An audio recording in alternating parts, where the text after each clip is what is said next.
Yan mga kabayan, ito ang soft meat dito.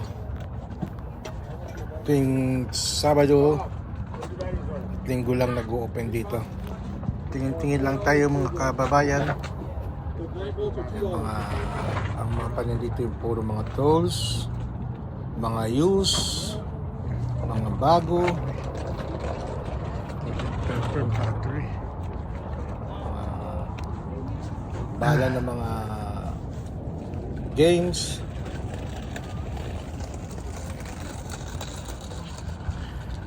Sari-sari mga paninda dito. Pag tinawag na soft meat,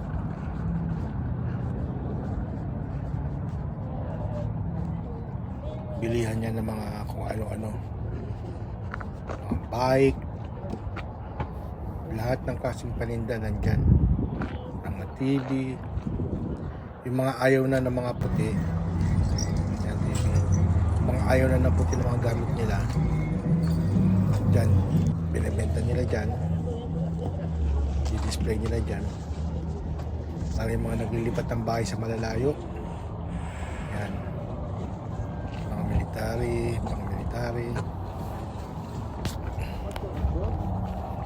Oh, that's it. You cannot. Sa mga gamit na ayaw na nila, ibebenta nila yan.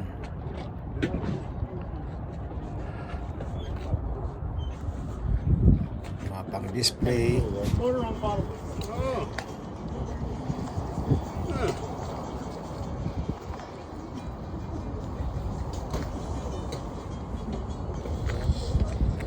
Antique.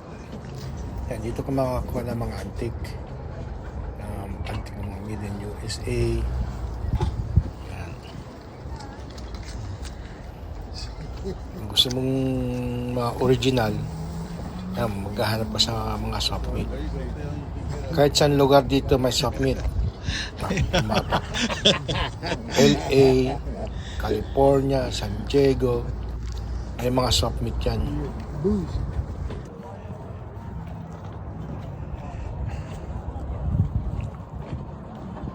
Yan, mga paninda dyan. Yan mga kabayan, mga paninda dyan.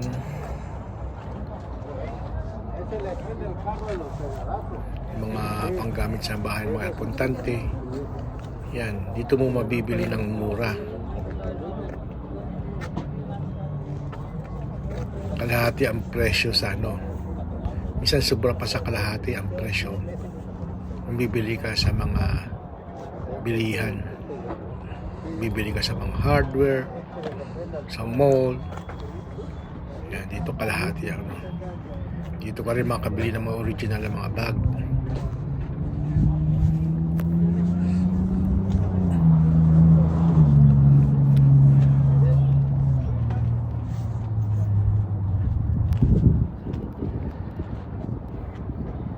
Sari-sari yan mga kabayan, sari-sari mga binibenta nila.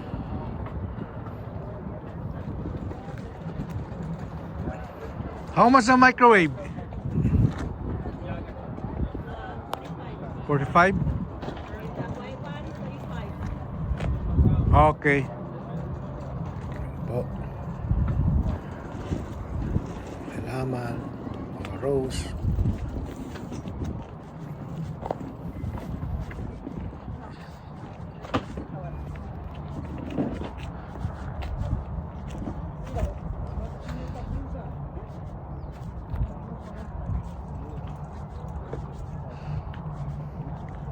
No, stop. Stop and think. No. May gamit sa kusina.